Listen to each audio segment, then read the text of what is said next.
R, data feita nesse momento do ano aqui, a gente já tem até a data da segunda fase, olha que maravilha!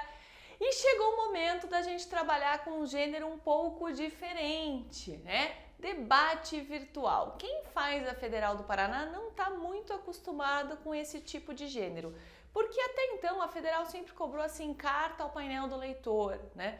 E carta ao painel do leitor não é exatamente um debate virtual, apesar de que agora passou a ser um debate virtual, né? Porque a carta você pode inclusive mandar direto para o jornal, ou você pode fazer um comentário ali embaixo do texto do articulista. Então, o debate virtual é um gênero novo. A Unicamp inovou nesse ano e trouxe ali a postagem em fórum, e a gente acredita que cada vez mais isso vai aparecer, porque afinal de contas é o futuro, né? O que você mais lê é justamente esse debate virtual, né? É lavar roupa suja no Twitter, é textão do Face. Então a gente vai trabalhar com esse gênero super atual, super importante e talvez o mais fácil para vocês.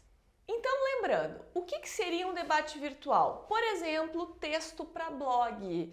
O PSS, o nosso processo seletivo seriado da UEPG, né? Quem sabe, quem faz aqui, quem está aqui no Paraná sabe do que eu estou falando, é um vestibular que acontece nos 3 anos do ensino médio, tem esse gênero textual aqui, cobra esse gênero textual. Texto para blog, comentário em blog também é um debate virtual, debate em fórum virtual, né? Isso também é um debate virtual. Então a professora pediu para você fazer um debate num fórum, isso acontece muito em cursos à distância, para eu ver se você está inteirado com a aula. Textão do Face, quem nunca teve um tio que fez um textão do Face, ou você mesmo, né? Do tipo assim, não sou de falar nada, mas hoje, né? E aí você coloca lá o teu textão. E o comentário no Twitter, então lavação de roupa suja, dá uma espizinhada ali, uma espizinhada aqui. Esse é o comentário do Twitter também, um texto, um gênero muito atual entre os jovens. O Twitter acaba tendo textos muito pequenininhos, talvez isso não seja a prática dos vestibulares, essa não seja a prática dos vestibulares, mas textão do Face, debate em fórum virtual e texto para blog, pode ter certeza que em algum momento vai aparecer. Então vamos estudar esse gênero textual. Primeira coisa importante, apareceu texto para blog, debate virtual, comentário no Twitter, você sabe que é um texto opinativo, não precisa estar especificado lá. É um texto de opinião, você tem que dar a sua opinião sobre algo que está sendo pedido ali. Outra coisa, o comentário de um debate, esse comentário, né, o autor de um comentário é uma pessoa que está preocupada com os ocorridos. Então você leu aquilo e aquilo te chamou a atenção, aquilo te chocou. Você tem domínio sobre os fatos, domínio sobre o tema. Você só está se manifestando porque você tem domínio sobre isso. É diferente de desenvolver um texto dissertativo clássico. Nós vamos estudar ainda o dissertativo clássico, mas basicamente é você trazer o debate e o comentário depois. Por exemplo, você traz lá temática, traz o porquê do debate, a problematização, aí o seu ponto de vista e os argumentos. Quando eu faço um debate virtual, eu não tenho necessidade de trazer toda essa contextualização. Eu posso ir direto para o meu ponto de vista. Posso começar o meu texto já trazendo o meu ponto de vista. E o que é o resto do texto? Provar que o meu ponto de vista está certo. É válido lembrar também que temos uma semelhança com a carta ao painel do leitor. Quando você escreve uma postagem para um blog, quando você escreve um comentário no Twitter, quando você entra num debate virtual, você só fez essa postagem porque aquilo mexeu com você. Ou você ficou feliz, ou você ficou triste, ou você ficou incomodado, você ficou com raiva, você ficou frustrado. Então, esse sentimento tem que aparecer no texto. Por isso que é diferente de um texto dissertativo clássico. Você não está só expondo e comentando, não, você está visceralmente dando a sua opinião. Por isso que a primeira pessoa é super bem-vinda. Frases exclamativas, ironias, retóricas, né? Perguntas de retórica. Alguém sabe aí o que é uma pergunta de retórica? Por exemplo, se a mãe... Isso é uma pergunta mesmo ou é uma pergunta retórica? Se a mãe de vocês vir e falar assim, você tá me achando com cara de idiota? É tipo bem legal você não responder. Né? Porque se você tem amor aos dentes, é legal não falar nada. Isso é uma retórica, ela quer dizer que ela não é idiota, né? Para quem não entendeu ainda.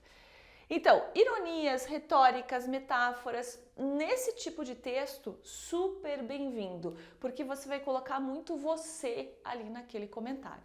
Então, como é que eu vou vou desenvolver o texto? Primeiro, a introdução precisa fazer com que o leitor se identifique, mas você não vai explicar tudo o que está acontecendo. Não há necessidade de retomar todo o assunto. Lembrando que você está comentando um embaixo do outro, o assunto está ali. Você vai chegar direto dando a sua opinião. No máximo vai colocar um sobre tal assunto, acabou, esse é o contexto. Aborde o conteúdo de forma atrativa, né? Que é o que eu falei para vocês. Usem perguntas de retórica, ironias, frases curtas. A linguagem tem que ser bem objetiva. Então, assim, as frases curtas ajudam muito nessa leitura dinâmica. Às vezes um post com uma frase de 5 linhas dá uma atrapalhada ali na leitura. Então, sejam mais objetivos nisso. Ah, uma coisa importante, é textão do Face, é debate virtual, mas vocês não estão autorizados a ficar xingando coxinha e petralha ali, pelo amor de Deus. Então, linguagem polida, vocês têm que ser corteses, norma culta, isso geralmente está escrito na proposta, mas vocês estão sendo avaliados, então não usem internetês. No máximo um hashtag ali, mas internetês nem pensar. E a primeira pessoa, como eu já falei, super bem-vinda. Estrutura do texto, portanto, breve alusão ao tema, mas assim, breve mesmo, tipo, sobre tal coisa. Se alguém quiser já começar com a tese, tudo bem, tranquilo. Esse é isso faz parte do gênero textual. E argumentos que vão justificar o seu ponto de vista. Então vamos dar uma olhada na pergunta que vai compor o nosso fórum de hoje. Mais vagas para detentos resolverão a criminalidade no Brasil? Então você pode começar o teu texto trazendo a resposta completa, do tipo assim: mais vagas para detentos não resolverão a criminalidade no Brasil ou resolverão a criminalidade no Brasil. Pronto, essa pode ser a tua introdução. Você não vai trazer toda a problemática, todo o contexto, você vai simplesmente responder. Ou você pode começar sobre a questão do encarceramento no Brasil, gostaria de colocar que essa é uma contextualização, por exemplo, né? Então essa é a pergunta e você agora tem que trazer a resposta, bem objetiva, justificando com pontos de vista. Se você acha que sim, eu trouxe aqui algumas ideias para vocês poderem colocar no texto de vocês. Como é um texto breve, você tem que ter substância na tua argumentação. A gente não costuma fazer isso no curso da Federal, mas eu acho que como primeiro exercício de debate virtual é importante. Então, se você, por exemplo, concorda com o fato de que ou vai reduzir a criminalidade, mais vagas, ou é uma das formas de reduzir a superlotação e, portanto, a criminalidade, tanto faz, você pode falar assim, ó, que a ciência criminal indica que a prisão reduz a criminalidade pelo efeito de dissuasão, ou seja, as pessoas ficam convencidas a não fazer, né? Elas se desconvencem a fazer por conta do medo de ser preso. E daí incapacitação, né? Eu tiro o criminoso do convívio, então meio que tem que ter mais vaga, porque eu não posso deixar criminoso solto porque não tem vaga. A gente não prende pouco, a gente prende muito, mas há alguns cientistas, alguns filósofos, algumas autoridades que falam que a gente prende errado. A gente prende os pequenos infratores e não os grandes facínoras. Então tem que ter mais vaga para a gente passar a prender melhor, certo? A punição é uma educação, eu tenho que punir para educar. E prender faz com que a sociedade passe a ter fé nas instituições. Então, se eu começo a deixar todo mundo livre, porque não tem vaga, eu começo a descrer das instituições. Se você acha que não vai resolver, você pode trazer mais ou menos essa ideia aqui, ó. A infraestrutura é precária, eu não consigo ressocializar, eu não tenho trabalho em presídio, então eu vou colocar mais presídios, mais vagas e vou ter pessoas piores ainda sendo colocadas lá e retiradas de lá. São pessoas que vão trabalhar para o crime organizado, porque as cadeias brasileiras estão cheias, né? Estão recheadas de líderes de facções criminosas, que dominam inclusive esses quartéis. Então eu vou ter mais cadeias, mais pessoas controlando, ou seja, mais crime organizado, e eu vou estender o crime e não diminuir. É muito caro, você pode falar que é muito caro, independente de você achar que tem que prender, não tem que prender, é caro. A gente tem que arranjar uma pena alternativa para isso e não colocar todo mundo na cadeia. De repente, os pequenos infratores têm que arranjar um outro jeito deles pagarem a pena deles. E o número de prisões no Brasil tem aumentado, a violência urbana não tem reduzido. Então a gente está prendendo cada vez mais e a violência não diminuiu, ou seja, eu vou prender mais e a violência vai continuar grande, certo? Pode argumentar dessa maneira. Vamos para o exercício de hoje.